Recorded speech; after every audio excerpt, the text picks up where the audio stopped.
लगभग 23 करोड़ साल पहले जब धरती पर सिर्फ एक ही महाकॉन्टिनेंट पेंगशिया था, दुनिया बिल्कुल अलग थी। मौसम ज्यादातर गर्म और सूखा था। इस दुनिया पर तब डायनासोर नए नए उभर रहे थे, छोटे, पतले और तेज। इयोरैप्टर और हेरारेरासाउरस जैसे शिकारी डायनासोर्स उनके साथ ही धरती पर और भी जीव रहते थे।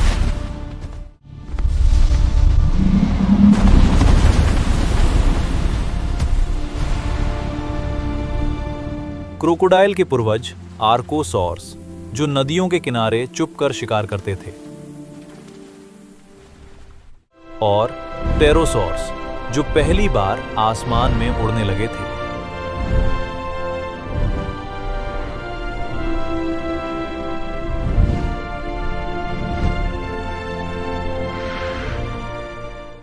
जमीन के करीब छोटे मैमल जैसे जीव जैसे मॉर्गनुकोडन रात के अंधेरे में बाहर निकलते थे। वहीं समुद्रों में इक्टियोसॉर जैसे बड़े रेप्टाइल तेजी से तैरते थे।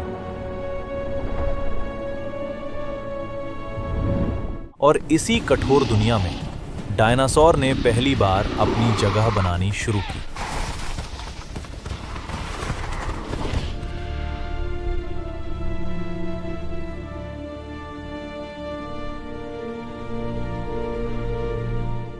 धरती का वाइड व्यू, जहां घने जंगल, नदियां और गर्म मौसम दिखते हैं। ये डायनासोर्स के युग की शुरुआत है। ब्रेकियोसॉरस जैसे विशाल डायनासोर्स ऊंचे पेड़ों के पत्ते खा रहे हैं, अपनी लंबी गर्दन का इस्तेमाल करते हुए।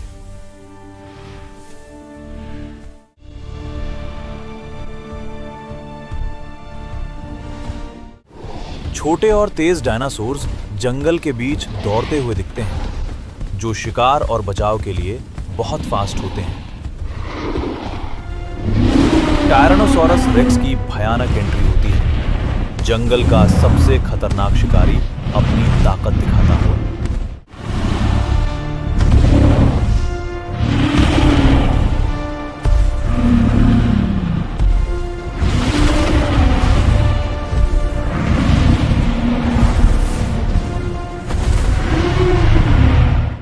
शांत ट्राइसेराटॉप्स घास खाता हुआ दिखाया गया है, जो खुद को अपने सींगों से सुरक्षित रखता है। अलग अलग प्रकार के डायनासोर झुंड में सफर करते हुए दिखते हैं, ताकि एक दूसरे की मदद कर सके।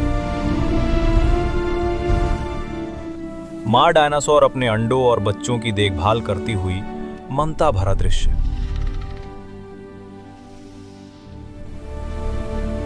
उस समय का गर्म और बारिश भरा मौसम दिखाया गया है, जहां प्रकृति पूरी तरह हरी भरी है।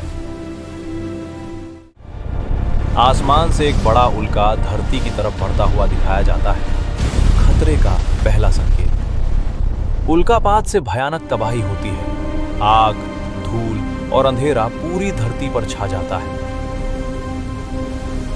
डायनासोर धीरे धीरे खत्म हो रहे हैं। डायनासोर्स का युग समाप्त होता है। सिर्फ सुनापन और टूट चुकी धरती रह जाती है। छोटे मैमल्स धीरे धीरे बाहर आते हैं और नया जीवन शुरू होता है। पौधे और नदियां जीवन लौटती हैं। लाखों सालों का बदलाव दिखाया जाता है। जंगल घास के मैदानों में बदलते हैं।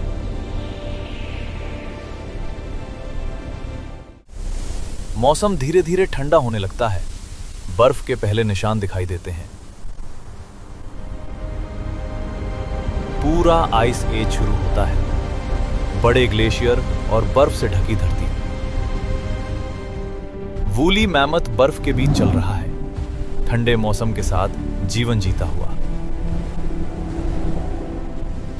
सेबर टूथेड टाइगर बर्फीली जमीन पर शिकार की तलाश में दिखाई देता है। आइस एज का कठोर जीवन, तूफानी बर्फ और जीवन के लिए संघर्ष। आइस एज धीरे धीरे खत्म होने लगता है। बर्फ पिघलने लगती है। और फिर आए इंसान। कहानी खत्म नहीं हुई। बस एक नया अध्याय शुरू हुआ। एक नई युग की शुरुआत होती है जहां न्यू क्रिएचर्स की उत्पत्ति होती है। दोस्तों, आपको ये डॉक्यूमेंट्री पसंद आई तो प्लीज लाइक करें, सब्सक्राइब करें और कमेंट करना ना भूलें।